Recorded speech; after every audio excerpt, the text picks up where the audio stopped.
Hello, everyone. Welcome to Career Launcher. We are here to do RT99, the last leg of this session of RT99. My name is Abhilasha, and with me today is Rahul Reddy from our CL Bangalore Center, who's one of the marquee faculties for Career Launcher. Today, we are going to be discussing CAT 2024 Slot 3. So, all of you, if you can see me and hear me, and in fact, look at see Rahul sir also, can you quickly give us a yes or no so that we know that we are audible and visible? Hi, sir. Good evening. Good evening. Thank you, Abhilasha. Long time no see. And Yeah, yes, very long time. okay. So, good evening, everyone. And let's take a look at VARC overall as a section first, and then we'll briefly run through some questions. Idea is not to do a complete solution. I'm sure those are available. Idea is to try and tell you what is the approach you take to this section. And I'm sure we'll have some time to answer queries. This is a kind of very tricky section, very good for some people and extremely painful for some people. So I'm sure you have a lot of questions, and we'll see how many we can answer today. This paper. So in 2024, slot 3 was my slot. So when I was writing it, I generally write it as a student only. So I found some of the questions to be very, very tricky. And then there were some questions which were absolutely so easy that it was just like a cakewalk. So very interesting mix of absolutely easy questions and some really tricky questions. In fact, even today, when I look at this paper, I wonder if the answer is right, or if it is still wrong or something is going wrong. So yes, that's a very, very interesting paper. Thank you, Parinita, for telling us that we are audible and visible. Let's get started. So here we are. So CAT 2025. Let's take a look at the pattern of the exam, and then we will take you forward from there. As you already know, CAT 2025 had 68 questions. The three sections were, of course, VARC, which is always the first section, having 24 questions to be done in 40 minutes, and a total of 72 marks to be gained in this section. The DILR section is always the second section and has 22 questions to be done in 40 minutes with 66 marks, and QA, of course, is the third and the final section. Again, 22 questions, 40 minutes, 66 marks. So a total of 204 marks to be gained here in a time of 2 hours from 68 questions. So that is what the CAT pattern has been, guys. For the last few years, it has remained consistent at this pattern. What has only happened is within the sections, sometimes DILR has had a little bit of change, but VARC has remained constant over the last 4 or 5 years. Yes, so you have, sorry, sir? DLR did change from 20 to 22. So quant sometimes goes from 24 to 22. These are the small changes. Yes, but VARC has been consistent since, I think, 2021 or something. Yeah. So after the COVID year, it just sort of remained stable at 16 questions for reading comprehension through 4 passages, and then the 8 questions in VA. But interestingly, the questions themselves in VA have changed, or we've had an addition of a new type of question. So in the year 2022, they brought in a new type of question, which was the sentence placement or the para completion question. And over the last 3-4 years, we've had some questions come in, some questions go out. So 22, the odd sentence para jumbles went out. Then the next year it was all 4 questions. Then last year para jumbles had gone out in 2024, and then 2025 again we had 2 questions of all the 4 types. That was para jumbles, para summary, odd sentence para jumble, and the sentence placement.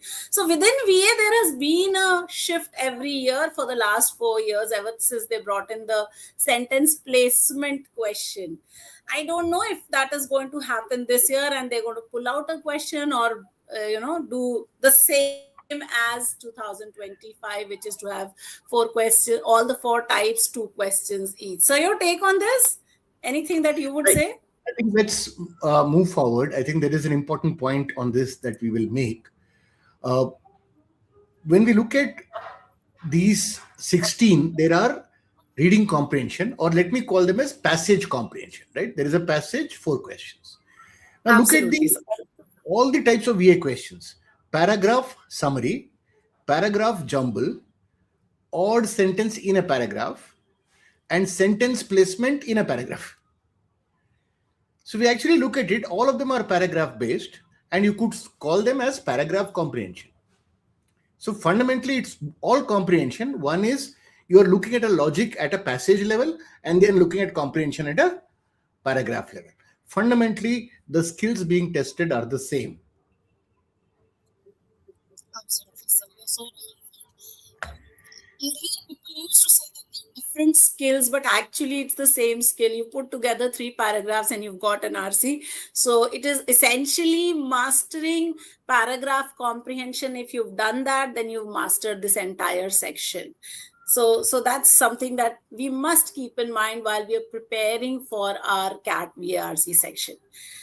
Another thing that's very interesting is while you're reading, while you're looking at the section, it's very, very important to not go with a preconceived notion into the exam. What I have seen is that a lot of students say, ma'am, I'm going to do only VA, or I'm going to start with VA, or there are others who will say, I will start with reading comprehension. In fact, I was one of those also. I always used to start with VA, and that was my favorite section. So go jump to question 17, go do those 8, and then come back and do RC was something that I was doing. But CAT sort of forced me and a lot of others to not do this, and then go sequentially questions 1 to 24, read and skip, read and skip, or read and solve.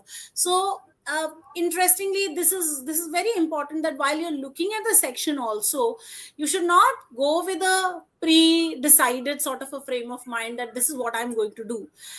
The better thing is to look at a question, look at a passage, and then sort of decide that if you're going to leave it or you're going to mark the answer and then go on to the next question. Don't fall in love with the question, or don't hate the question straight away without looking at it first. So that's something that's very important, that you should never pre-decide what you're going to be doing, because sometimes passages look difficult, the questions are fairly doable, and at other times you will have the easiest looking passages and the questions will be so complicated, you will be left wondering why you have spent 5 minutes doing this question, which can be a rather sticky situation for somebody who's looking at a great VRC section.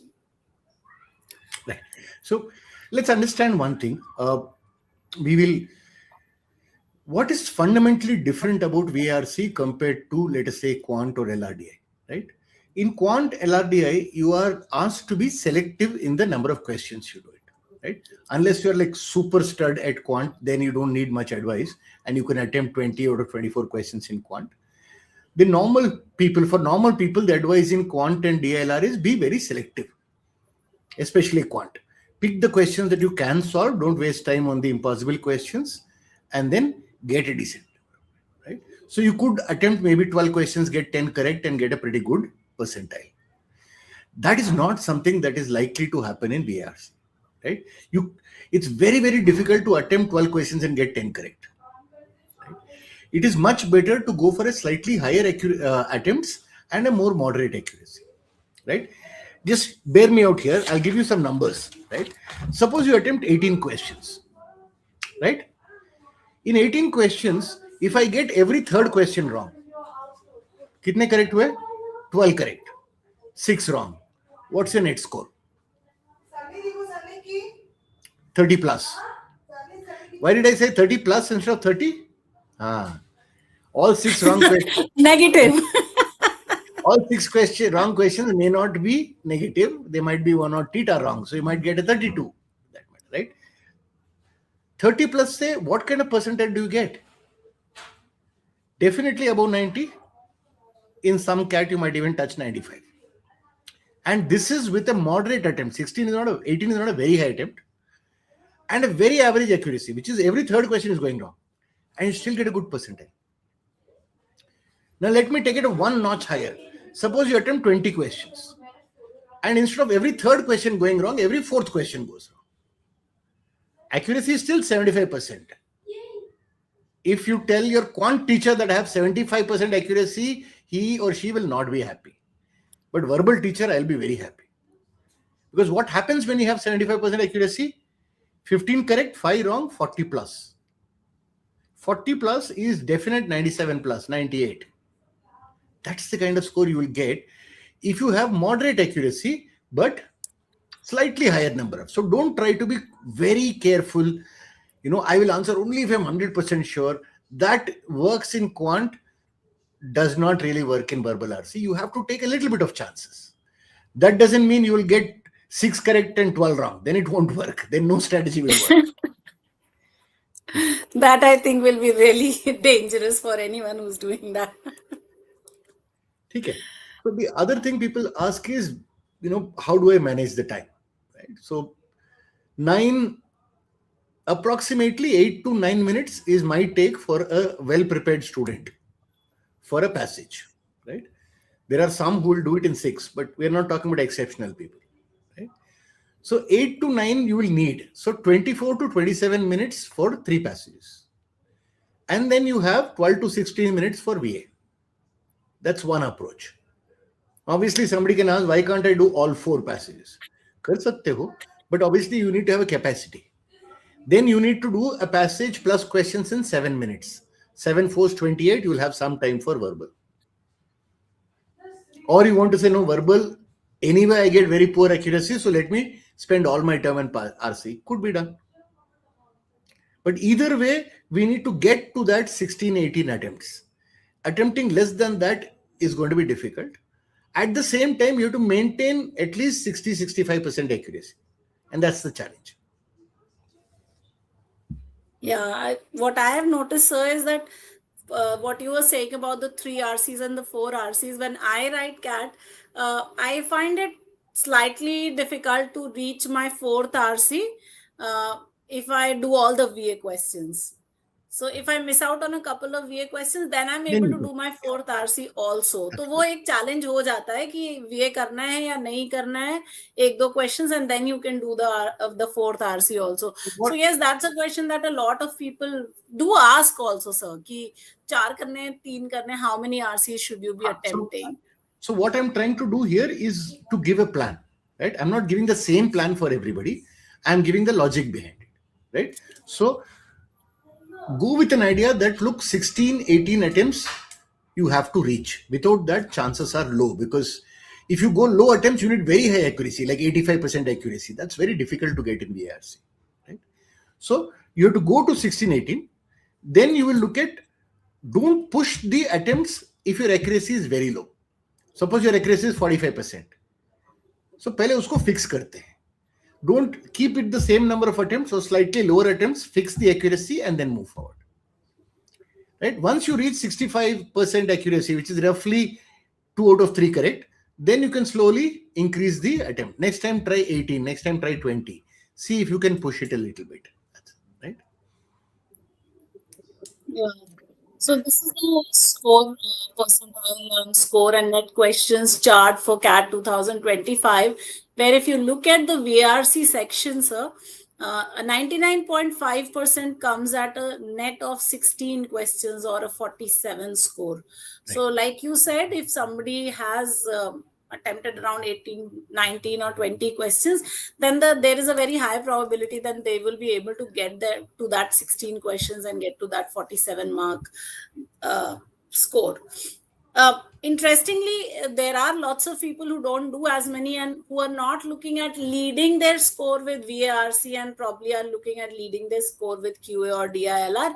In that case, you could do slightly fewer questions, maybe do around 12 accurate and get a 97, or 11 accurate and get a 95 percentile, and then still be able to coast into a 99.5, because so you're essentially looking at a score of 93, which could come with a different combination. However, what I have seen, sir, is that if you lead your score with VARC, then it's always easier to do fewer questions in DILR and quant and then be able to get it. So VARC should, for a lot of people, is the scoring section, and is also the section where you would actually be able to bump up your score. So please keep this in mind, that you should be looking at 18 to 20 questions attempt with like sir said, a 75% accuracy, 65 to 75% accuracy, you should be in a very safe zone. So that's So something that you must always let me keep just in mind let me clear. just take Shravan's question. So Shravan's question Yes. is 99 percentile usually between 40 and 45? Uh, yes, it varies a little bit.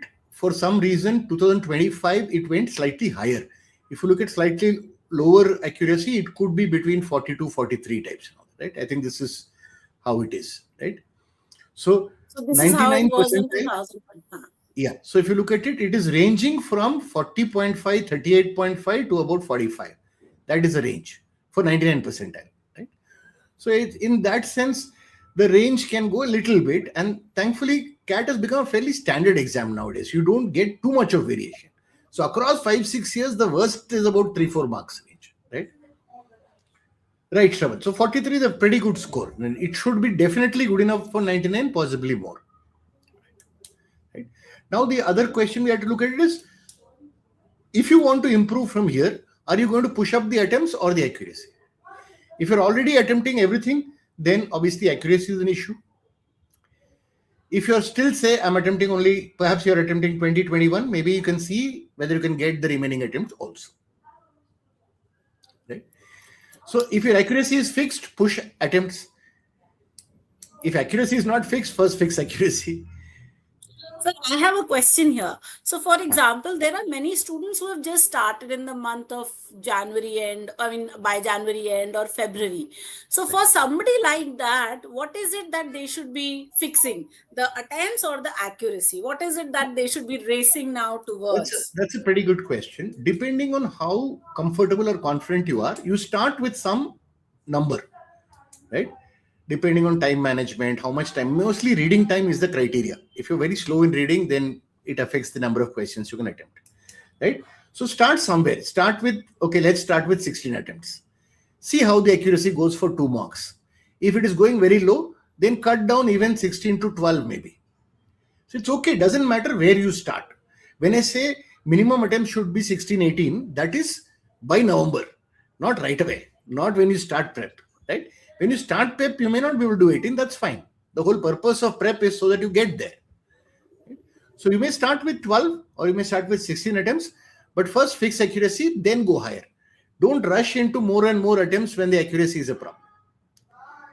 Second, good thing, for example, if you look at CL mocks and the analysis, is very detailed analysis happens as to what type of questions you're getting right and wrong. Yeah. So, for example, I've seen so many students who tell me, "Mera parajumble में 20% accuracy." And I keep asking them, why do you keep attempting those questions? Sir, theta hai. So you don't chase theta. Why are you chasing theta, saying that, look, I attempted 2 parajumble, got both wrong, but I didn't get any negative? Boss, you wasted 5 minutes. That 5 minutes could have saved you a lot of, you got you a lot of positive marks somewhere else.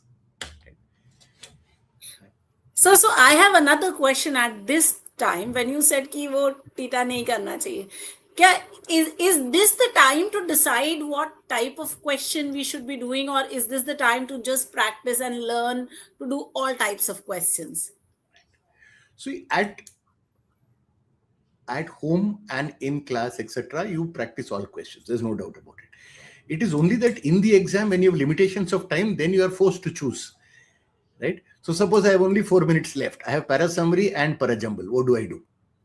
Right? There it depends on what is normally the kind of score that I get.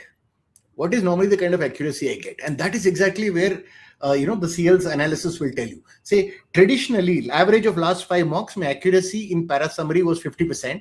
My accuracy in para jumble was 20%. And I have only 4 minutes. I should do para summary. Why would I do para jumble? So this phenomenon is called theta chasing. Everybody wants to attempt para jumbles because it's theta. They know that there's no negative, but you're also losing time. I think that's the important thing. तो क्या कहते हैं, सबसे बड़ा दुश्मन तो समय है, पाकिस्तान दूसरे नंबर पे आता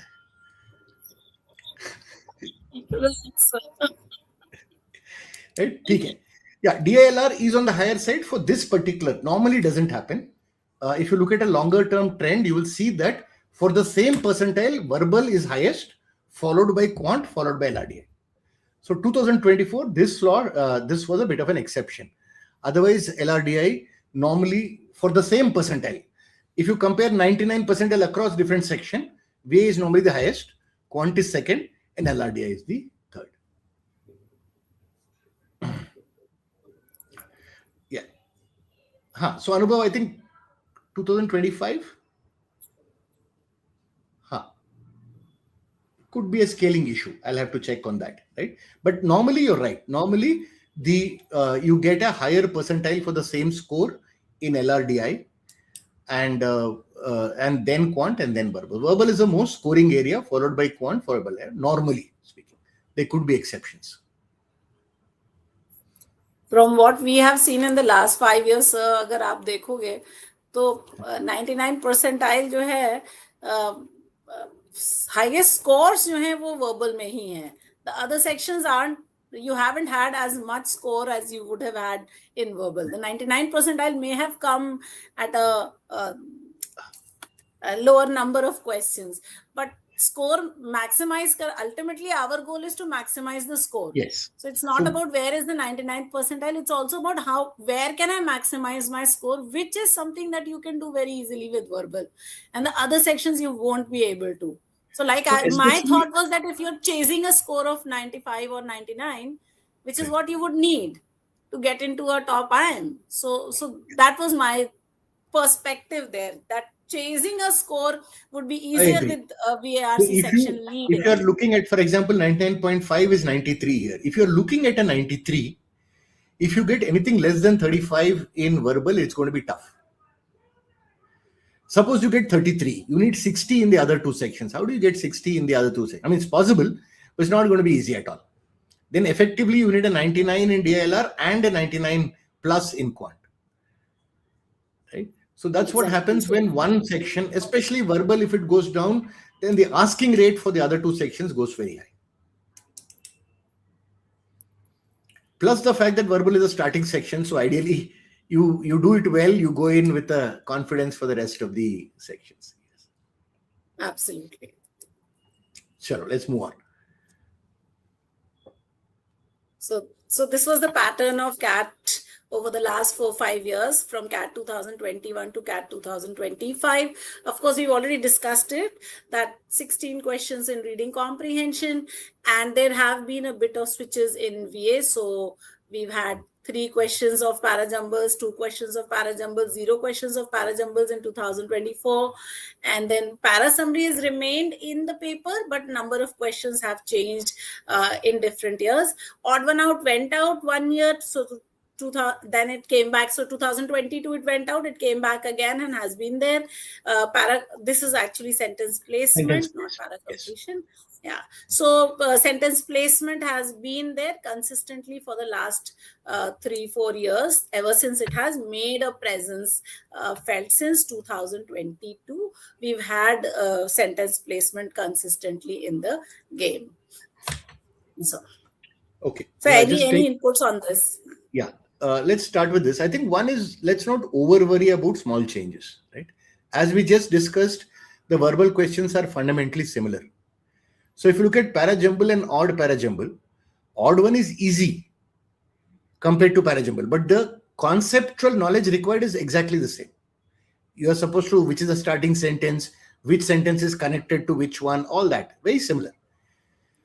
Why is it that OPJ is easy and PJ is tough? Probability. How many possible combinations are there for 4 sentences? 24. 4 factorial. How many combinations in OPJ? Out of 5, 1 is the odd one out. So 1 by 5 versus 1 by 24. Very obvious. And now, is OPJ also a theta question? Yes, sir, it is, of course. तो दोनों theta है, एक में probability है 1 by 24 और एक में probability है 1 by 5. Now, very clearly you will see this probability will be reflected in your accuracy rates for most people, unless you're really good at para-jumble. But otherwise, math will have its effect, right? Because higher probability, lower probability 1 by 24 means it's a tougher question. Therefore, normally your accuracy will be lower here. So as you go closer to CAT, know your strengths. What is your probability? What is your accuracy in para-jumble, para-summary, verbal? Because if you're short of time, you know which order to do them. What is the priority? Right? So beautifully, you can put CAT into two types. One is Swayam Bodh, know yourself. Other is Shatru Bodh, know the questions. You should know both. Correct.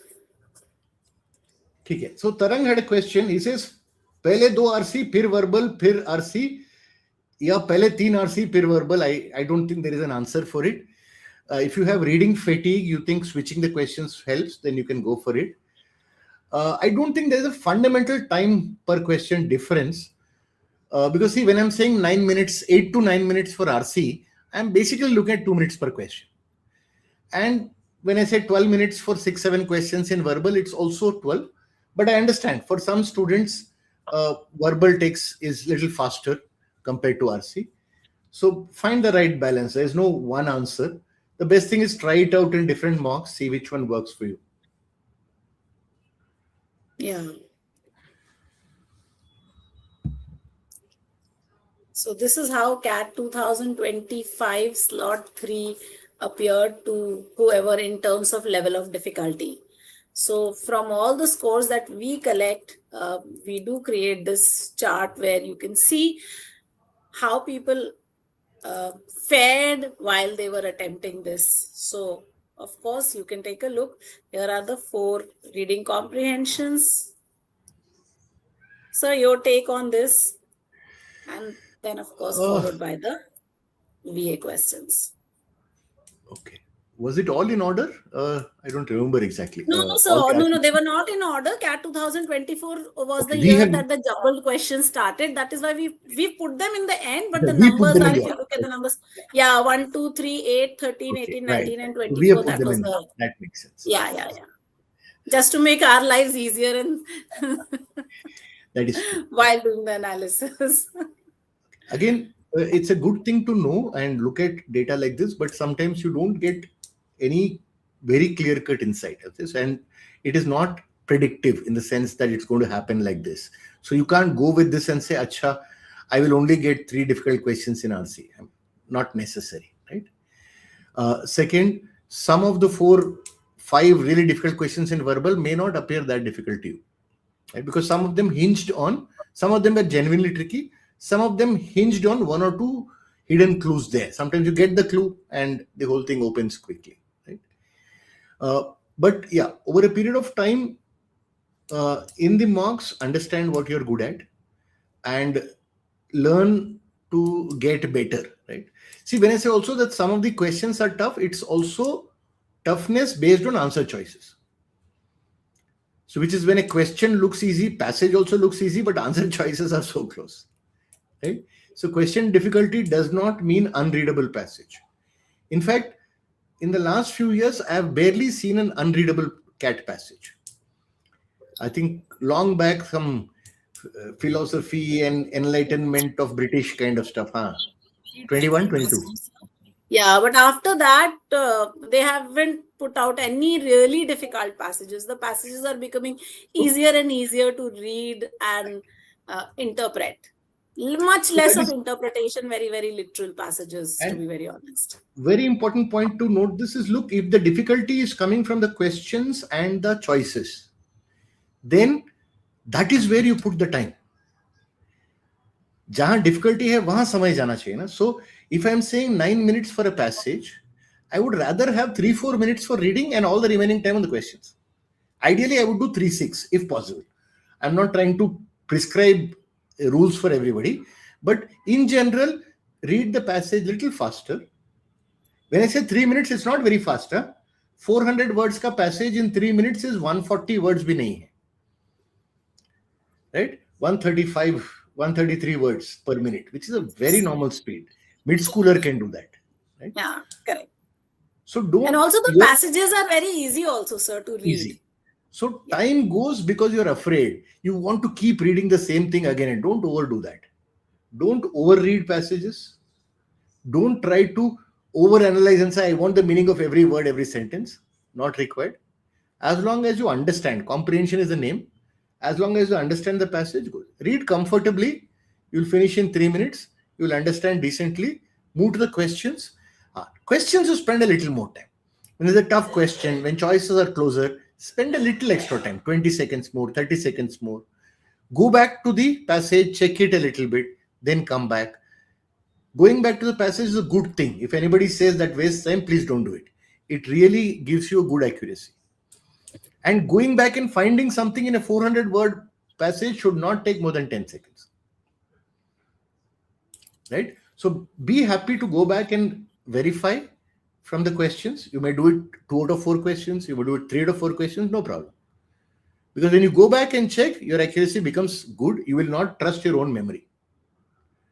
And of course, selecting the choices and eliminating. Both are very important. We'll spend a little bit of time on the BEAST framework. Right, sir. We'll move on.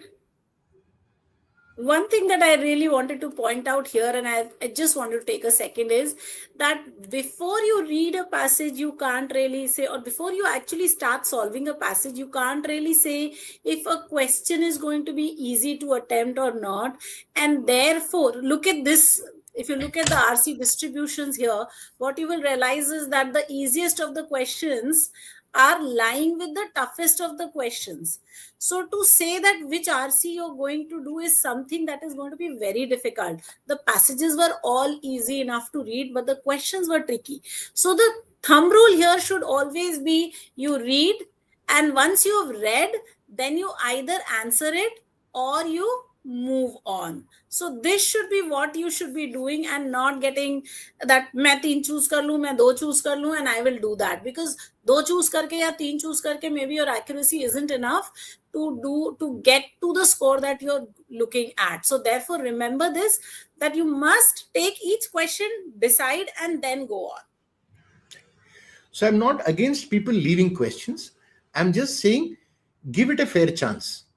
Give it a little 20 seconds. Don't be in a hurry to leave. Second, if you are eliminating 2 choices and only 2 are left, then take a chance. Right? Because it is +3 and -1. So take a chance. If you can't decide between all 4 choices, then you can leave. No problem. Either you don't understand the question, then leave. Or all 3-4 choices look tough, then also leave. But if you're clear that 2 choices are wrong, other 2 only have to decide, spend 20 seconds, then take a decision. Anyone. Mark and keep moving, because you're taking a chance on +3 and -1. Yes, like you said, that it makes a lot of sense to spend that 20 seconds, go to the passage, find that line, and then mark your answer. That's a +3 for you guys, which can make your score go up by anything. So yes. So some VARC strategy. So I think that's good. I think elimination is the key. Let's spend time. I think the key is yes, every passage can probably be summarized into about 5-6 sentences. 5-6 simple sentences. Right? So yeah, there are ideas, then there are explained, then examples are given, etc., etc.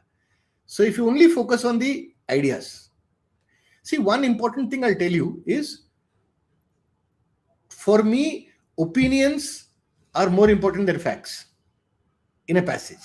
Why is that? Because a writer will give an opinion, then substantiate it with facts, or give the facts and then derive a conclusion.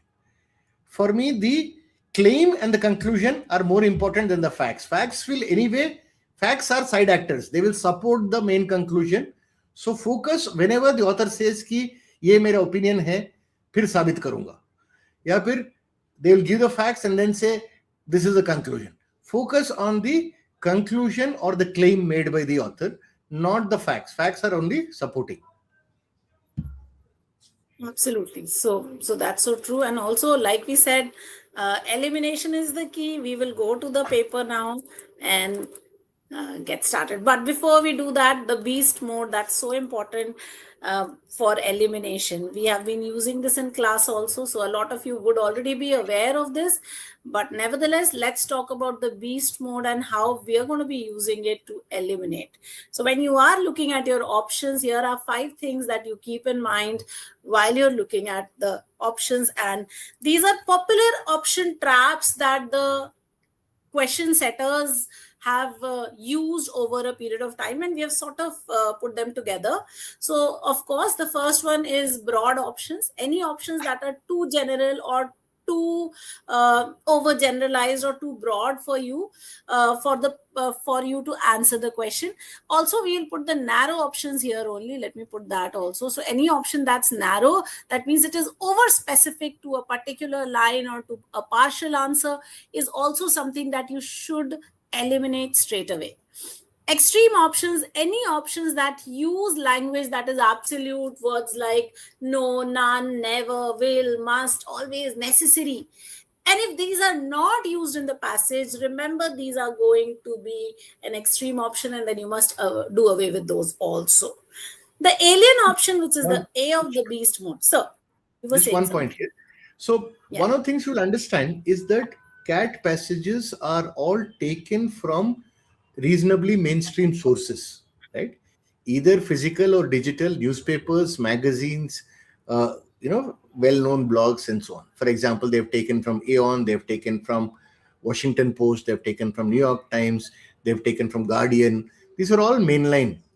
So what is something common in all newspapers and magazines? They have editors.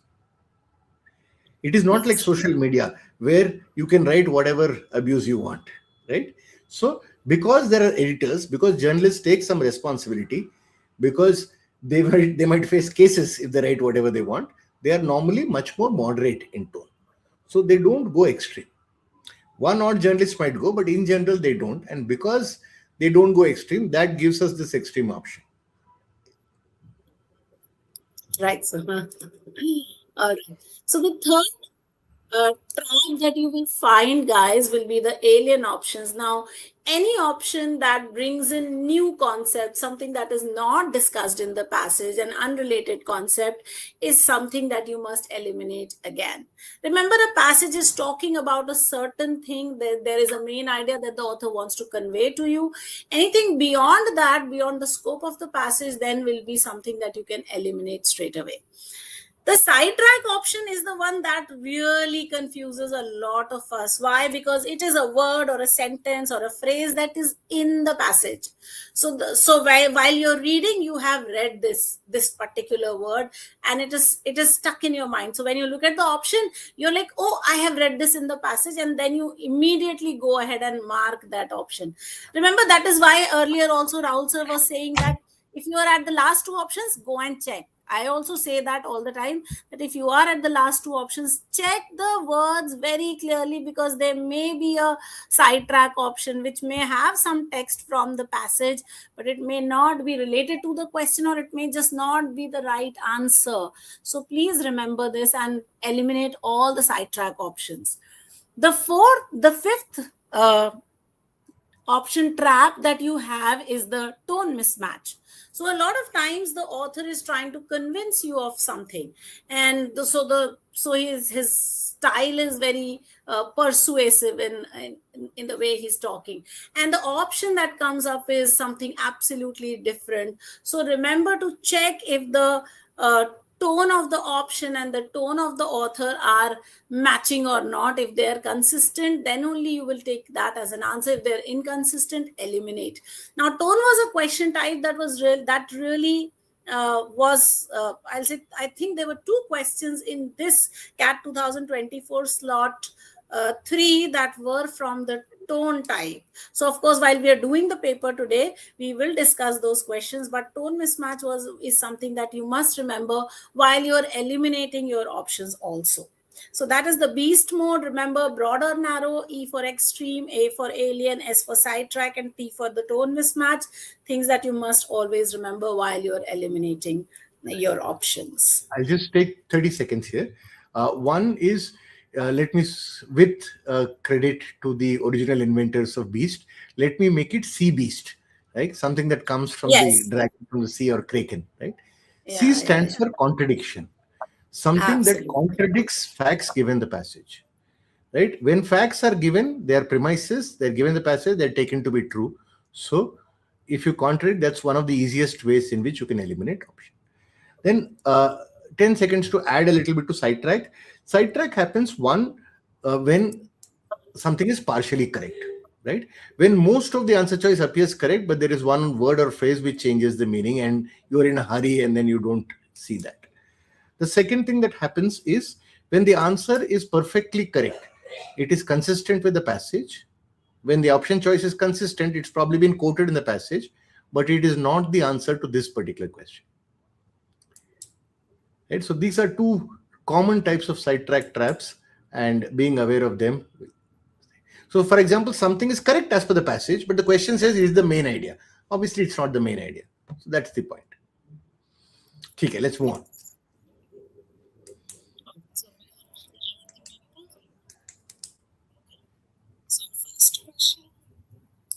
Okay. Okay. So, can I take this? Take it. Okay. So, what I do when the language is tough is I tend to try and simplify. Okay. Lyric poetry is a genre of private meditation rather than public commitment. इसको simplify किया तो क्या होगा? Poetry is private, not public. ठीक है? Is it exactly the same as sentence? नहीं. थोड़ा सा 80% correct है, which is good enough for me. The impulse in Marxism towards changing a society deemed unacceptable in its basic design would seem to place demands on lyric poetry that such poetry tendency to personal small scale legendary can never simplify. What does it say? Marxism wants to change society, therefore it is social in nature, it's public in nature. तो ये basic conflict है. Poetry private चीज है, personal चीज है. Marxism society को बदलना चाहता है तो बोलता है, मार्क्सिज्म बोलता है पोएट्री अपने आप पढ़ के खुश होने में क्या फर्क पड़ता है, सोसाइटी तो नहीं बदला. That kind of stuff. Yes. Right? So that is it starts by saying they appear incompatible because one is looking at small personal scale, the other is looking at large scale. This society is wrong and therefore it has to be changed. Then he says there is within Marxism, however, a strand of thought that would locate in lyric poetry alternate modes of perception, description that call forth a vision of worlds at odds with repressive reality, draw attention. Basically, what we're saying is hegemonic culture के खिलाफ कुछ बोल रहा है.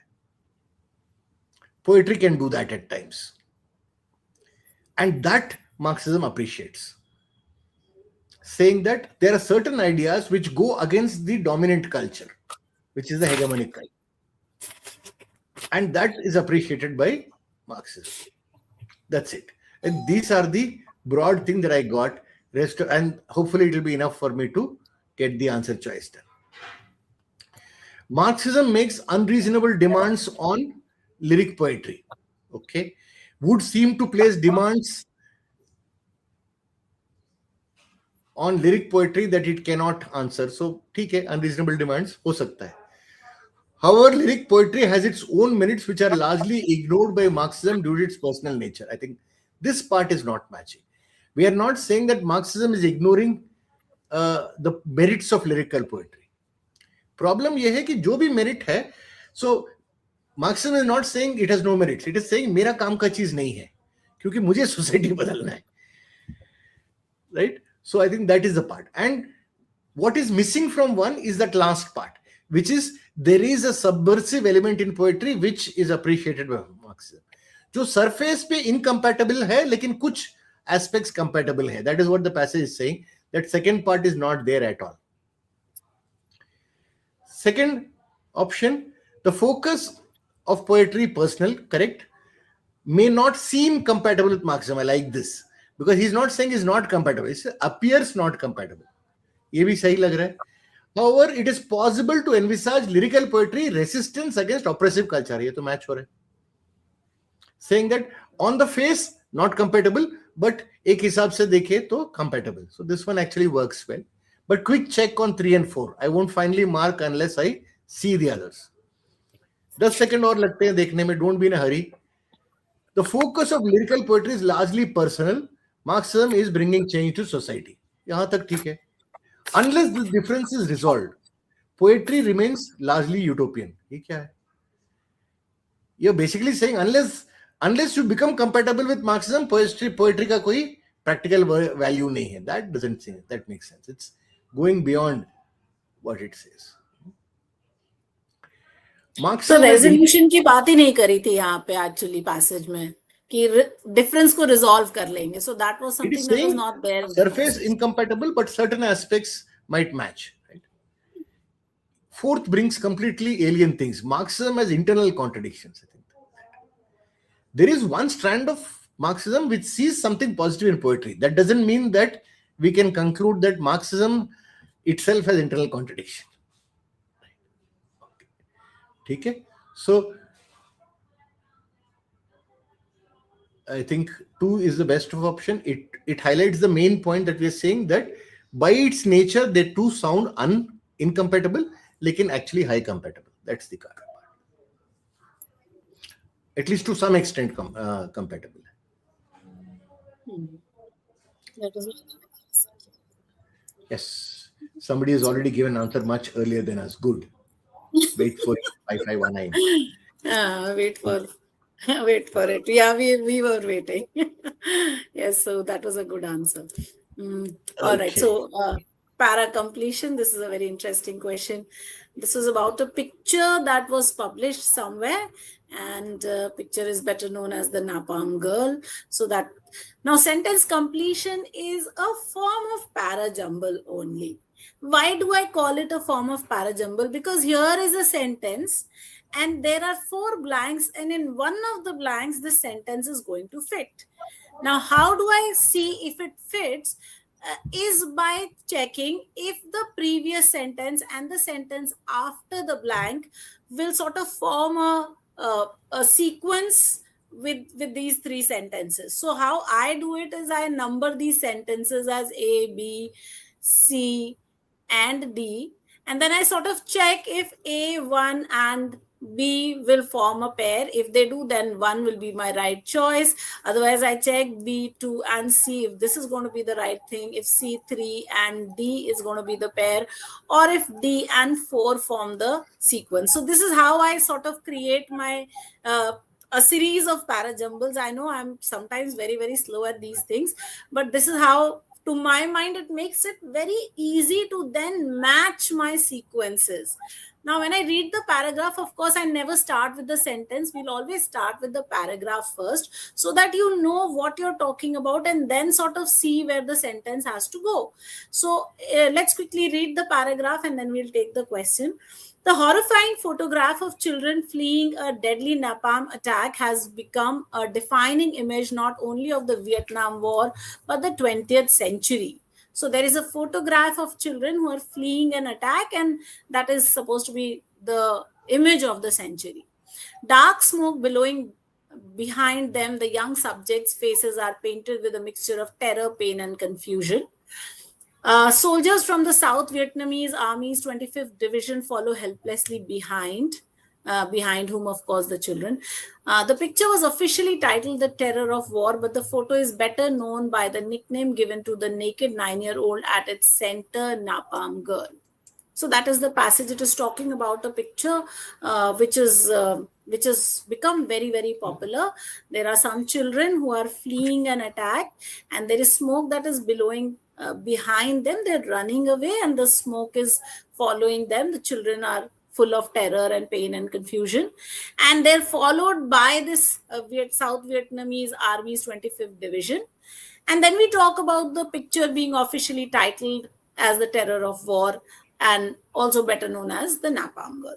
Now, the sentence that we had to fit in here was this: taken outside the village of Trang Bang on June 8, 1972, the picture captured the trauma and indiscriminate violence of a conflict that claimed by some estimates 1 million or more civilian lives.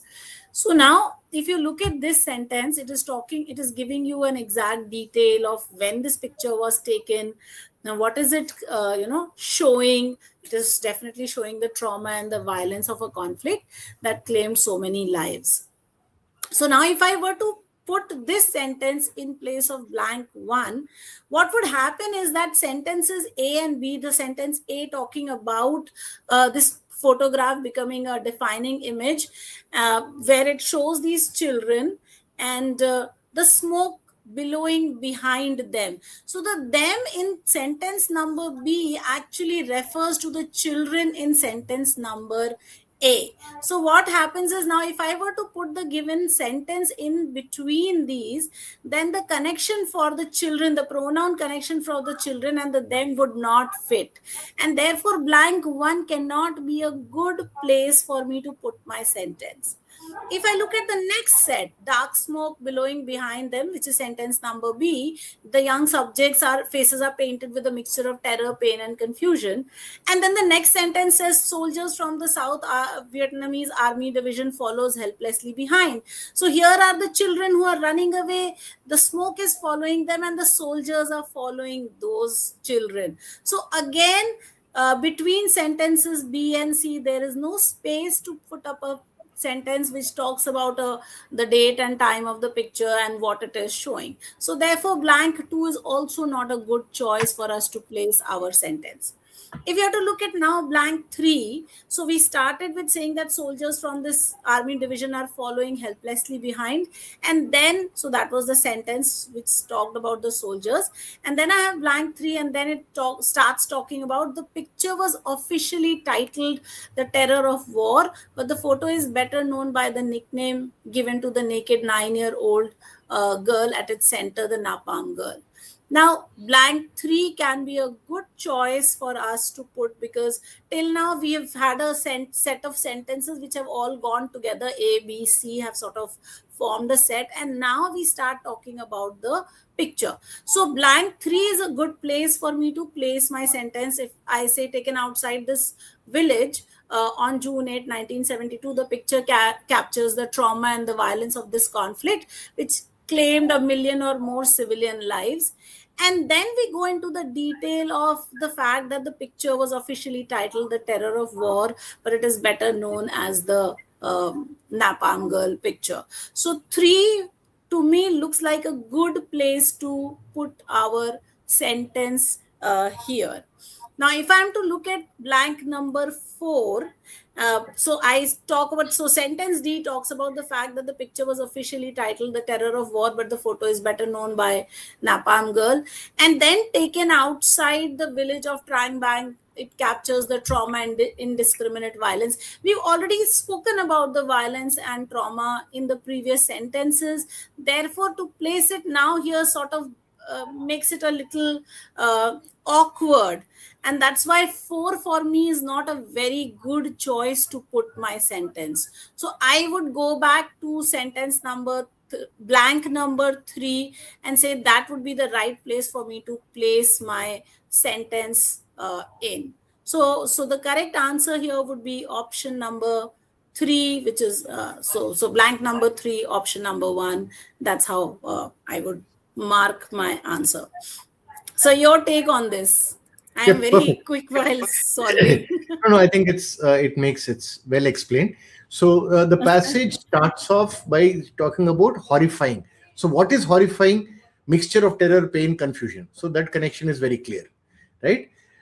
Then children and young subjects. That the connection is there. So there is no break in between that. Then subjects are the centerpiece of the photo and soldiers are the background. So which again continues the description of the passage. So again, there is no place to put. Right? Then it is really between 3 and 4. So between 3 and 4, idea here is our key sentence talks about the picture. And, the sentence D is telling you the name of the picture. So then when you have the name, why would you then call it the picture? So in that sense also, it makes sense that it comes at 3 and then it goes in here. Okay, very interesting backstory. Napalm is a very, very ruthless kind of weapon used by the Americans in Vietnam. It literally, the air catches fire, right? So this girl is naked not because she was naked originally, because the clothes were literally burnt off her, right? So I've seen this picture. And later, of course, she was taken to the America and became a citizen there and all that. But yeah, that's the photographer again became extremely famous for that. But some extremely cruel weapons were used by America in the Vietnamese War. Okay, go on.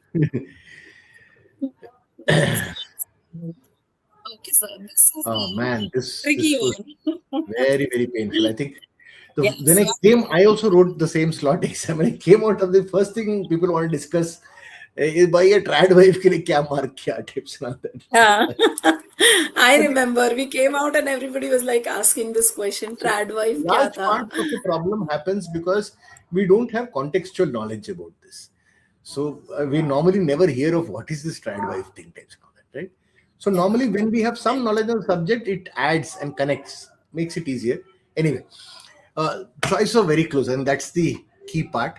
So if I look at it, trad wife puts Georgic pinstripe dress. She is not just admiring the visual clues of a fantastical past, takes the dream of storybook bliss literally.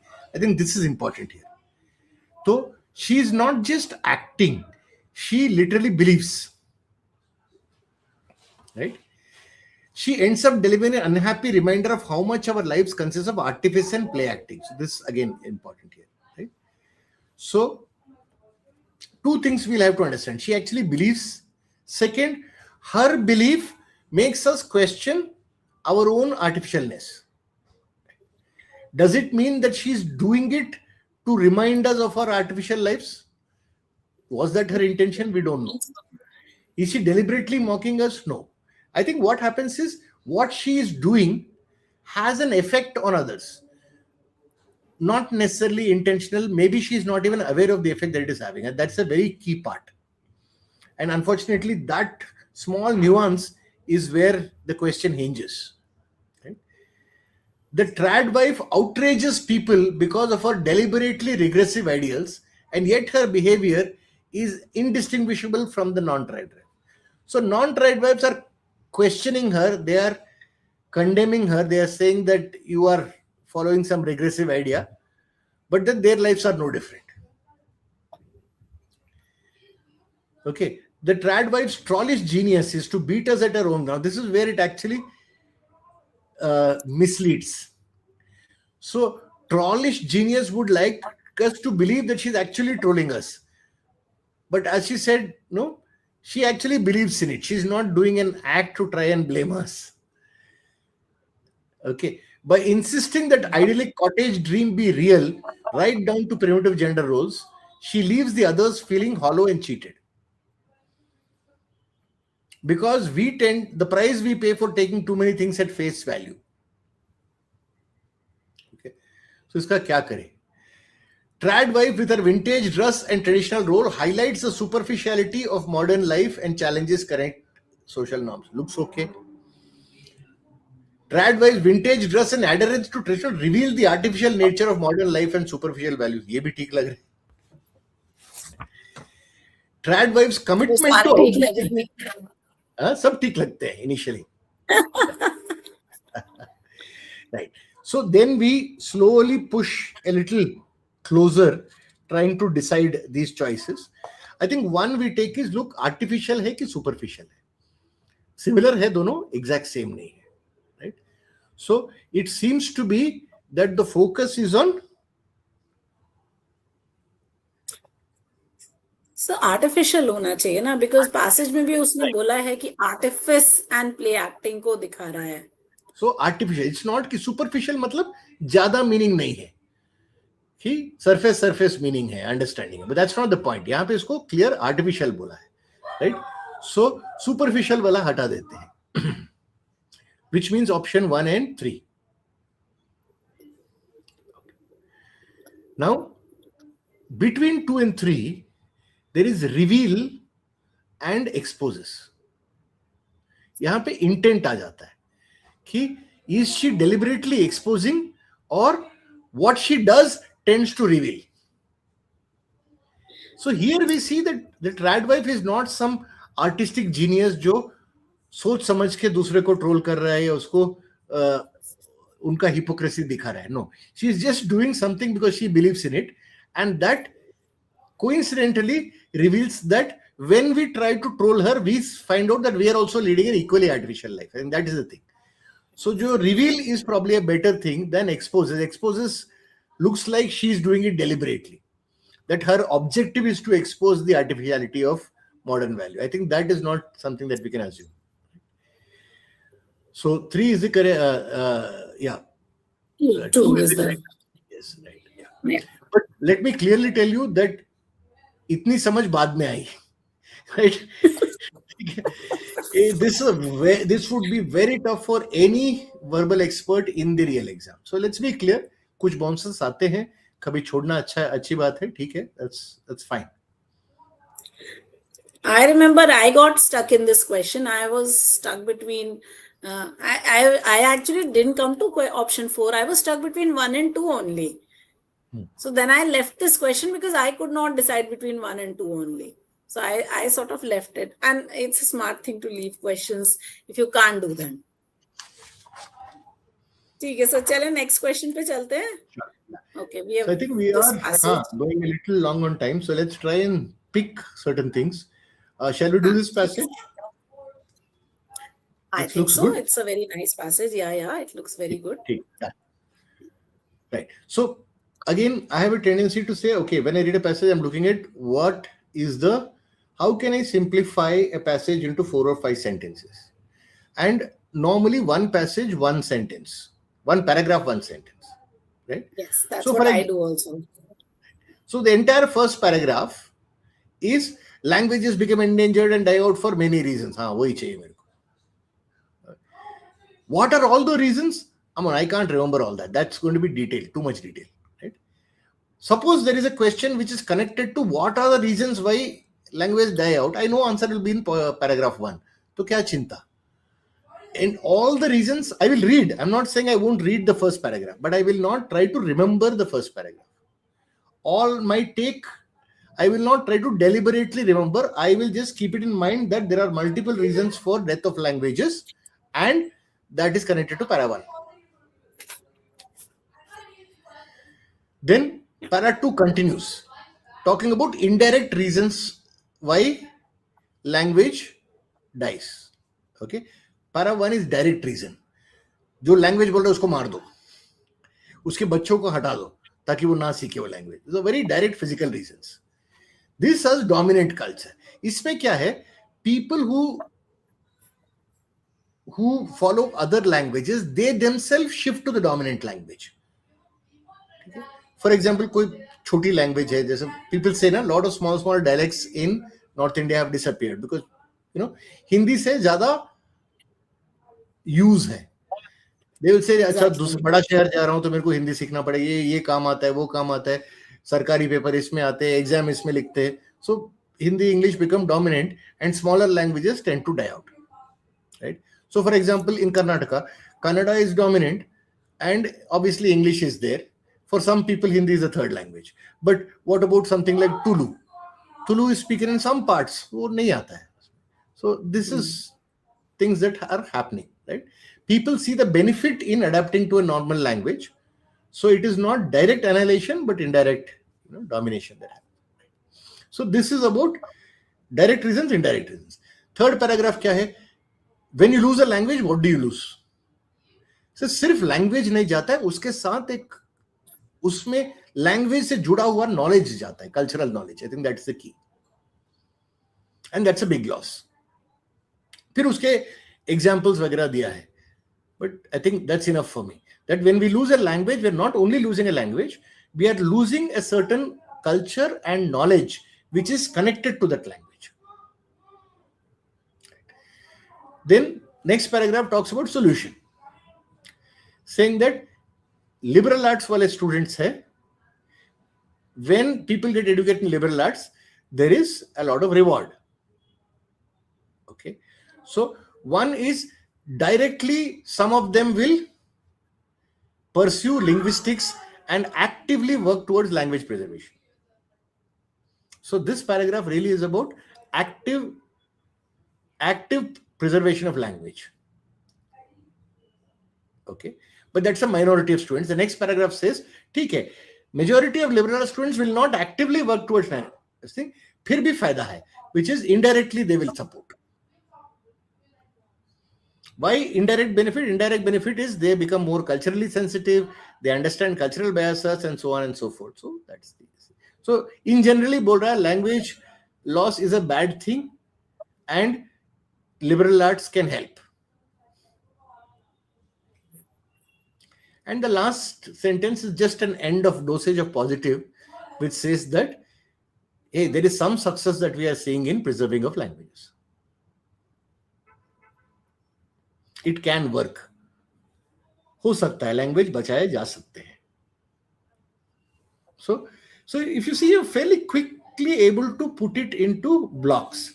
And this is something that we would like you to do in 3 to 4 minutes. And now either some questions you'll be able to answer, and some questions you may have to come back to the passage. That's fine. Okay, let's go to the first question. Now, it can be inferred from the passage that likely South America had a slightly better language survival rate than North America for all of the following reasons except. Now, this is a question which involves a lot of detail. Right? It is going into the reasons for language dying or survival.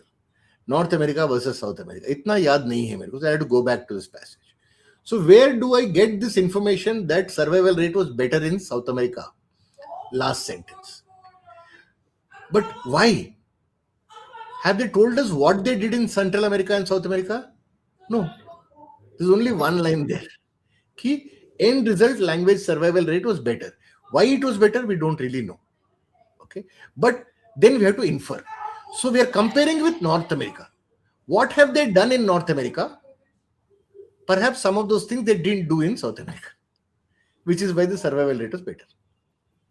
So since what they did or did not do in South America is not given, we are trying to contrast it with what they've done in North America. So what did they do in North America? Okay. Removal of children from schools, physical annihilation of communities. दोनों किया.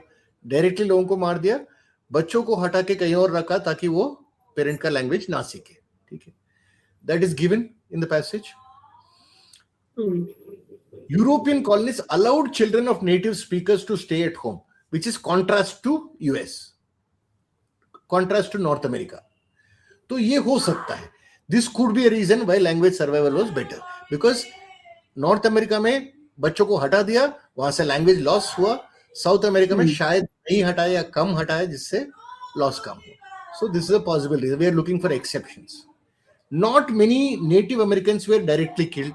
This could be an answer, because in North America, straight away we killed people, or Europeans killed people. यहाँ पे now between 3 and 4, it's a bit tricky. Locals were provided job opportunities in colonial administration. This is not given in North America also. Diya, nahi diya, nothing is given. So we don't really know. The colonial government was unable to mainstream the locals. What happens when you mainstream the locals? They learn the dominant language. And they did this. The first paragraph has said North that also. Americans did this. Therefore, 4 is also a reason. 3 is not. Therefore, 3 is the answer. This was a very tricky question also, because Central and South America was not given anywhere. So you Not actually given had to comb through the Completely, passage to look and then understand, oh, Central America, South America is not mentioned. So you go to the North American reasons and then infer. And then back So, infer. Yes. So this was the question itself required a lot of interpretation, which is true for a lot of questions in CAT. Let's go to the next one. No, which is also one of the reasons why we decided to pick this passage, because there are easier passages there. The Motai was in liquor of Chinese was easy passage, and to some extent even the space exploration was fairly straightforward. So this is okay. Now, in the context of the passage, which of the following hypothetical scenarios, if true, is not an example of the kind of loss that occurs? What kind of loss occurs when language happens? ये कहाँ पे है? Which passage? Which paragraph? 1, 2, 3. When we lose a language, we lose the worldview, culture and knowledge. सिर्फ language नहीं जा रहा है, उसके साथ कुछ जा रहा है. That is the focus. Right? Now let's look at the choices. The Andamanese language has a word to describe someone who lost a stepsister. When the language dies, we lose the concept of that word and the emotion it. So language के साथ साथ, what do you call the emotion that you face when a stepsister dies? That concept itself is dying. So is it compatible with the loss of some specialized knowledge emotion? Yes. So 1 is okay. But again, we are looking at not an example. So इसको cross करते हैं. Okay. Eliminate. The Inuits of Alaska have 35 different words to describe the texture of snow. कि snow का अलग अलग texture होता है, एक फील होता है, अलग अलग टाइप का स्नो का अलग अलग टाइप ऑफ टेक्सचर होता है. When the language becomes extinct, we will lose that understanding of nature.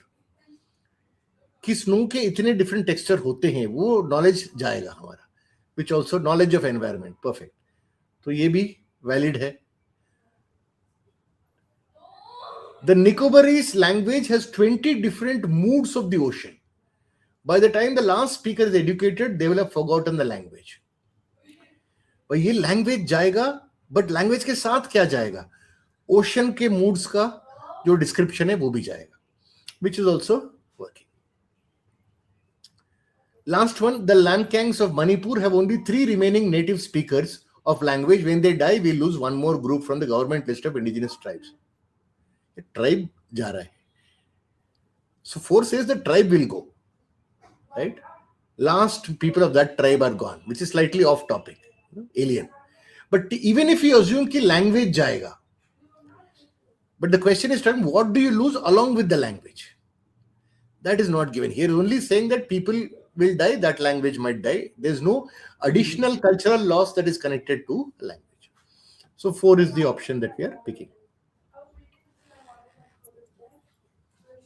This I felt was a slightly easier question than the other one, than the previous one also, because you could spot this and these answers in the third paragraph quite easily, that it is everything about that culture that you will lose.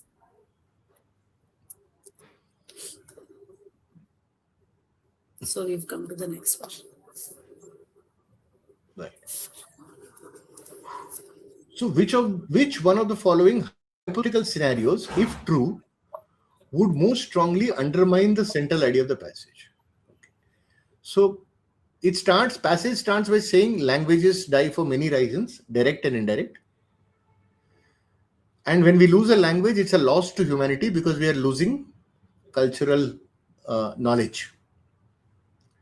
And then it says liberal arts can help either directly by some people are acting for preservation of language, and indirectly because there are people who study languages, they become sensitive, they understand their biases and all that. Right? Now, which of the following hypothetical scenarios would most strongly undermine the central idea? Right? कि either we say language नहीं मर रहा है, या मर गया तो कोई लॉस नहीं है, या फिर लिबरल आर्ट्स से कोई खास फायदा नहीं हुआ है. One of the things is going to come. So it says liberal arts education requires that in addition to being fluent in English, students gain fluency in 2 of the top 5 most spoken languages globally. This looks tempting, but why is this a trap? Normally additional language is a good thing, but here they are learning only very popular spoken languages, not the they are focusing all these language killers. Very good. So this itself seems to be the answer, because if this is true, then liberal arts is also promoting these top 4-5 languages. But obviously will not mark unless we check others. Schools that teach endangered languages can preserve language only for a generation. So it shows the limitation of preservation. कि long-term solution नहीं है. But is that undermining the passage? No, it shows certain limitations, qualifications. Ki you cannot be very successful or perfect in preservation. And you will see 2 and 3 are similar. Recording a dying language freezes it in time, it stops evolving further. When you preserve a language, you are getting a fixed language. You're not getting a dynamic language, which keeps evolving. Dynamism only happens when people are actively speaking and using it. Which again talks about a limitation of preservation. So in that sense, 2 and 3 are similar, right? When 2 and 3 are similar, most likely, look, ये तो दोनों सही है, दोनों गलत होगा. Fourth one, most liberal arts students will pursue jobs in publishing, HR than in linguistics. This is not undermining. This is directly given the passage. Second last paragraph. Certainly, vast majority of students will not pursue this activity. सारे actively language preservation पे काम नहीं करेंगे, फिर भी फायदा है. So it is directly given. 4 is clearly not undermining. So between 1, 2, and 3, 2 and 3 are limitations of preservation, but not undermining. 1 directly undermines by saying that liberal arts education is also promoting the same top 5 languages which tend to actually kill the other languages. So then the entire idea of liberal arts helping preserve language Yes. is gone. Yes.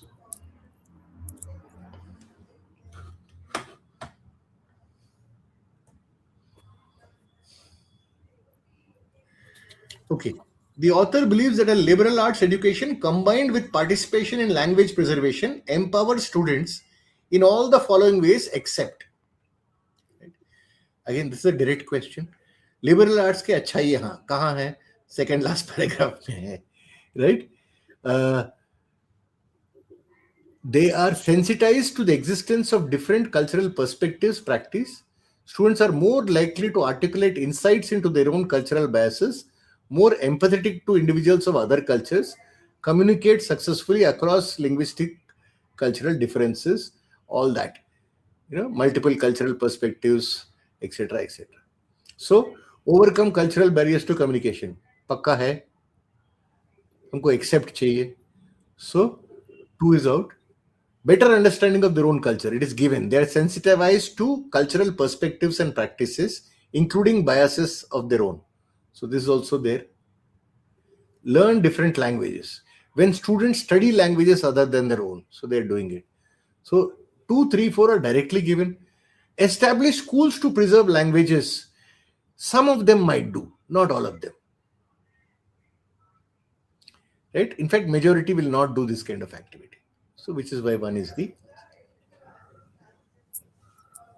This was a very tricky set of questions because the questions themselves had to be interpreted in great detail and thought and then done. So yes.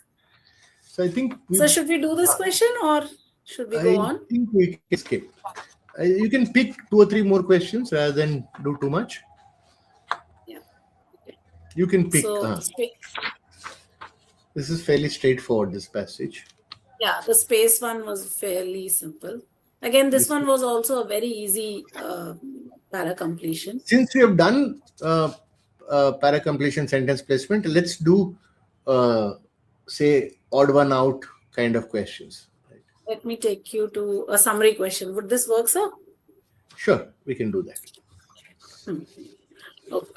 So a summary question, of course, what you need to do is go through sentence by sentence, try and identify what that sentence is saying, and then take it forward to the next sentence, and then add up all the ideas and sort of get to your right answer. So when I do it, this is how I do it. I actually pick up every sentence, write their meaning or write a word which sort of sums it up, and then add the next one, and then add the next one, and then sort of take it forward from there. So is there anything else, any other way that you are doing these questions, the summary questions? Para summary mein, I think to some extent Beast method can help. Any answer choice which contradicts the given facts is out. So I would look at it as when I read the passage, I will look at what are the important points and not important points. Right? Anything which is too much detail or example is unimportant.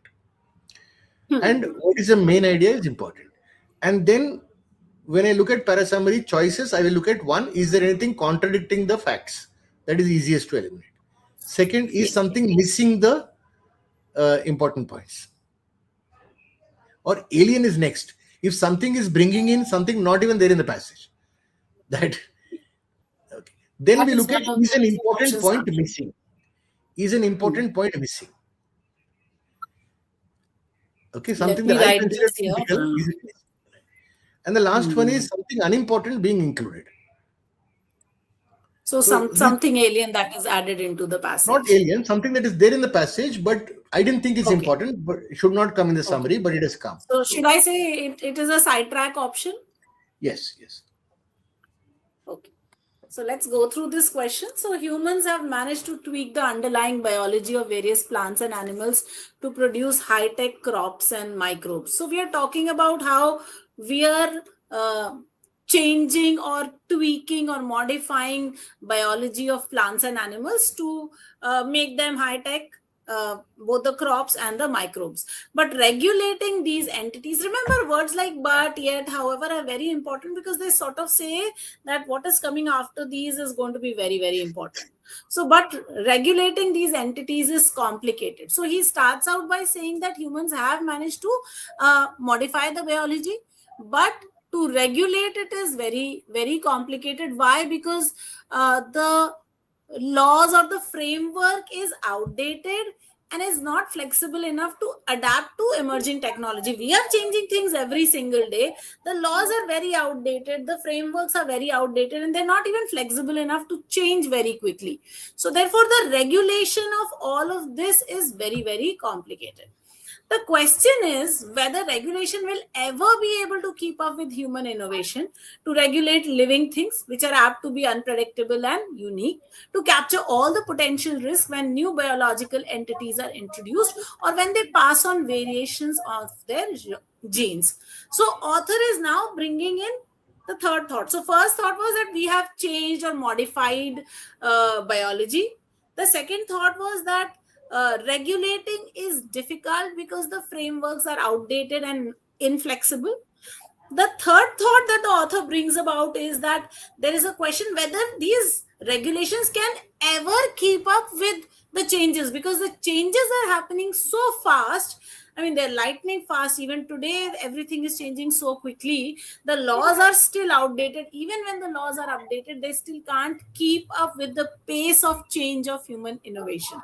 So, three things that we've covered. Number one, that modification has happened, right? Number two, we said that regulation is difficult. And the third was the author's question that can we ever keep up? Can the laws ever keep up, right? So those are the three things that we are looking for. So let's read the options and see. So option number one says current regulation of biotechnology is outdated. Okay, this is one of the thoughts that we've had, but it is debatable if we can create a framework imaginative and flexible to cover all contingencies in this fast changing area. Okay, so he says that biotechnology is there, we are regulating is regulations are outdated, and it is questionable if we can really create a set of rules which will cover everything. All right, so one almost covers everything that we have discussed. Let's look at two. The problem with formulating regulation for innovation in the scientific arena.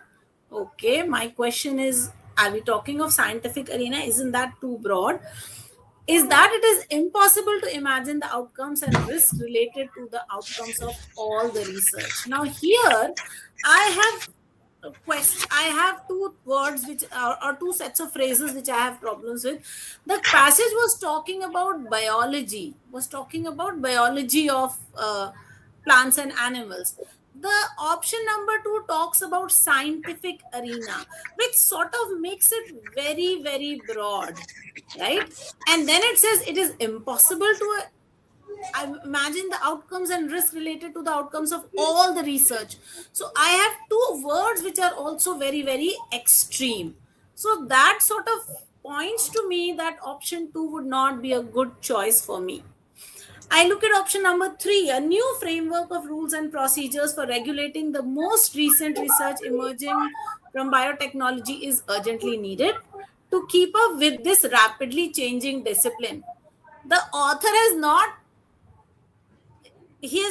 just said this. He says that it is required, but he is actually questioning the fact that could we ever have a set of regulations which will be able to do this? So author's tone here was questioning. The option here is saying that there is an urgency, you need it. So option number three, there is a sort of a tone mismatch which happens here. It doesn't sort of match up with the author's tone here. So I feel that this was a tone mismatch option. That author's tone was can we ever do it? And this one said, oh, we need it. So there was that urgency that was being built in option number 3. So I'm going to eliminate option 3. I look at option number 4 also, which says the mercurial nature of biological entities calls for scientists to shape the regulations governing emerging technology with regular calibration to handle variations in the field. Now, was it the mercurial nature of biological entities that was calling for scientists to shape the regulations? So look at this. There are two very interesting phrases here. Number one, is it the mercurial nature of biological entities that was asking for scientists to change? So it was not, the call was not from the biological entities. That's number one.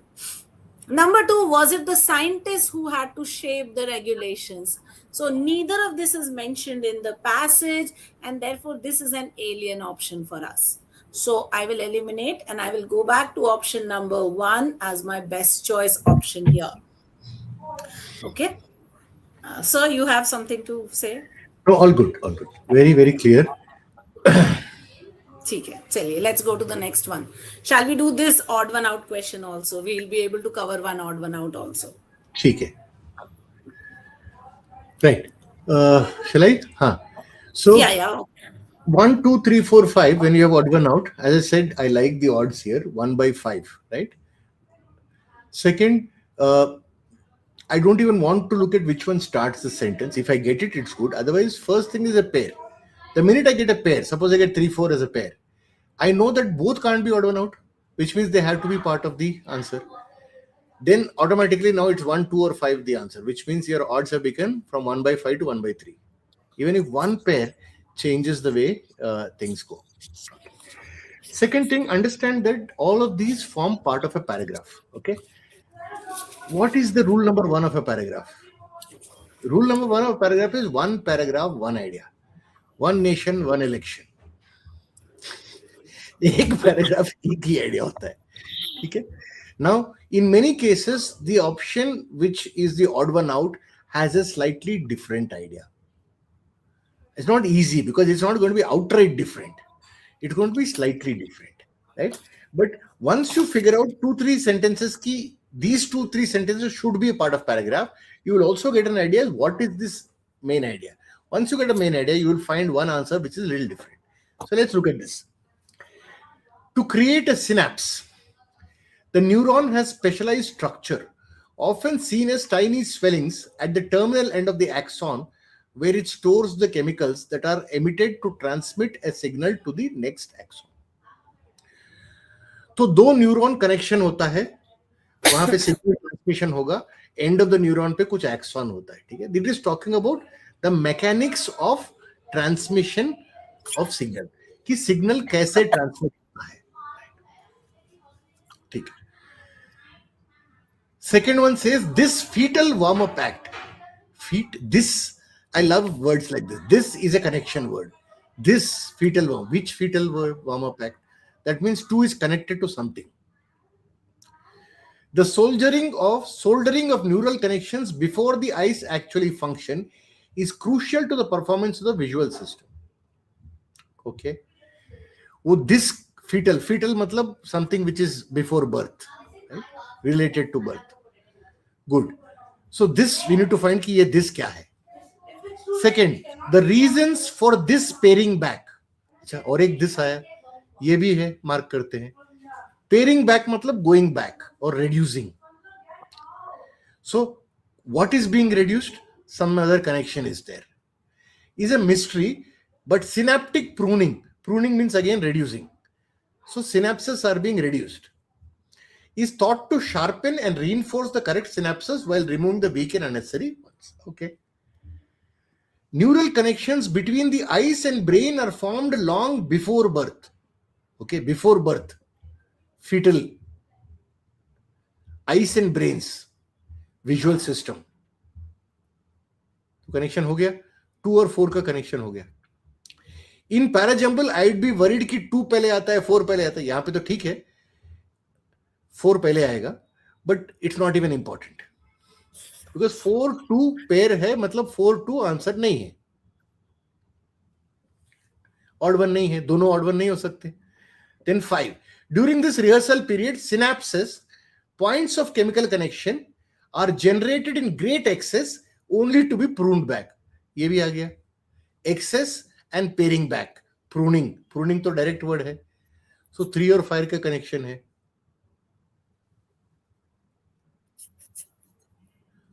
ठीक है. Again order क्या ही फर्क पड़ता है. 3 और 5 connected है तो ये भी ऑड वन आउट नहीं हो सकते. तो 2 4 नहीं होगा, 3 5 नहीं होगा, तो 1 ही होगा answer. But to put it, one talks about how signal is transmitted. That is the core idea.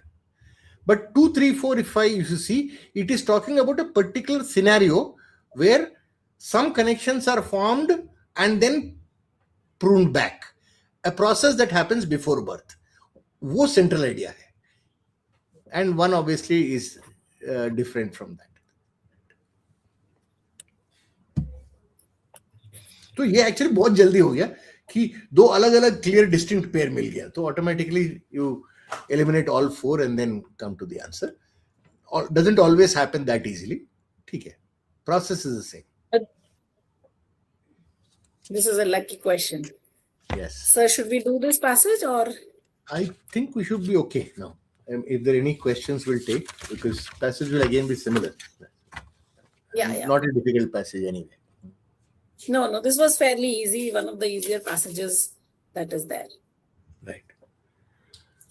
So, broad, I think understanding is, look, it's doable.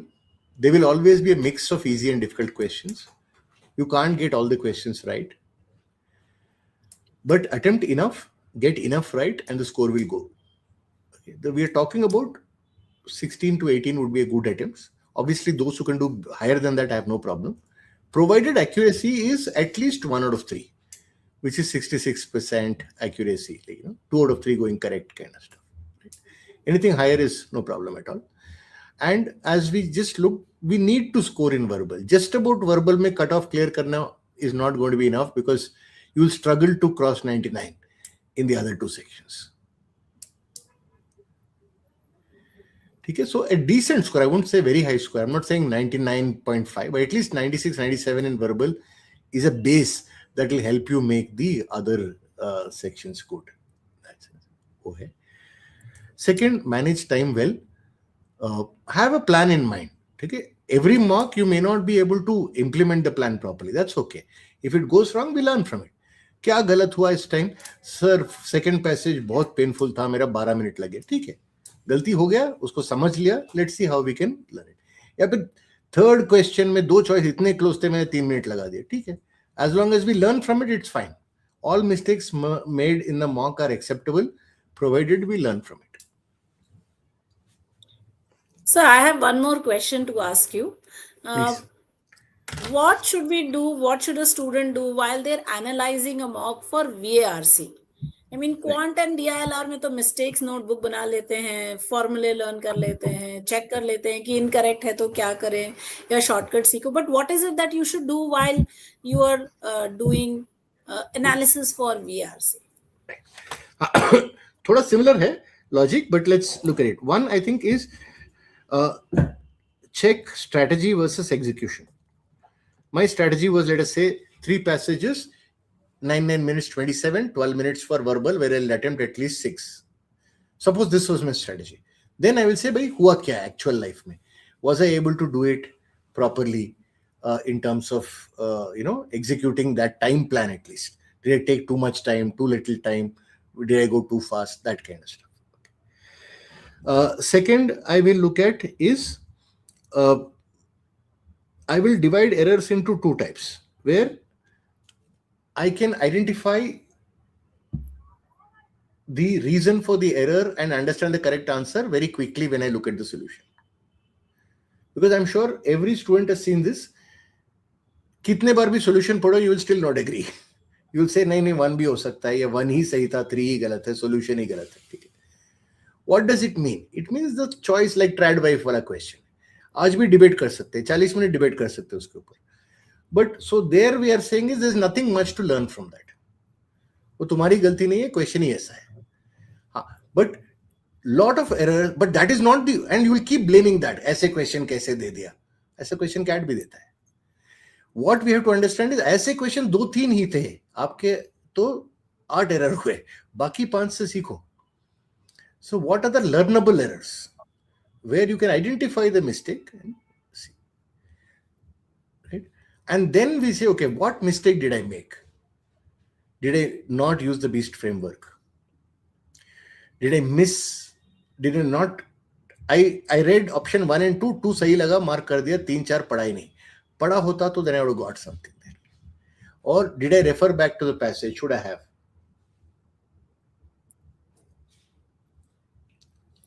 Okay. ये last question में doubt था 2, 4, 3, 5 or this is the last question. Go back. हाँ. This one only, sir? I think he's talking about the question. The one that we had attempted. Yes, Okay. yes. This one? Yeah. So 4-2 है, 3-5 है, दोनों pair है. इसे दोनों के बीच में कौन सा आना चाहिए? दोनों के बीच में क्या आएगा? 4-2 नहीं, and नहीं. then I think 5-3 होगा. For the sequence, if somebody was to build a sequence, I think it would have been 4-2 and 5-3, because this rehearsal period would have referred to the fetal warming up period, and so on. So,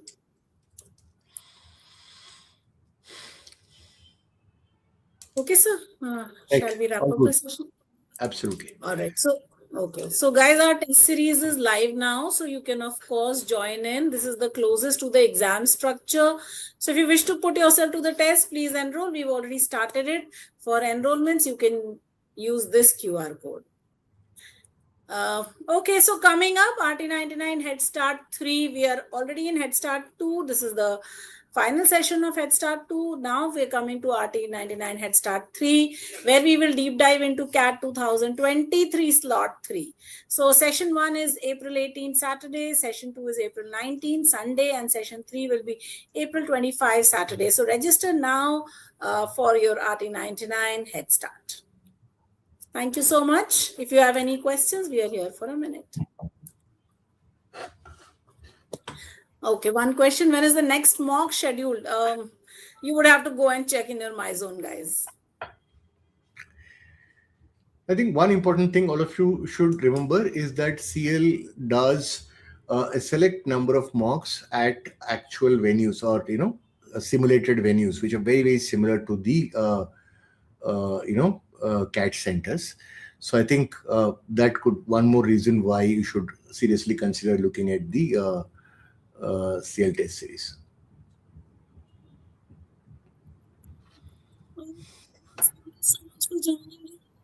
Thank you.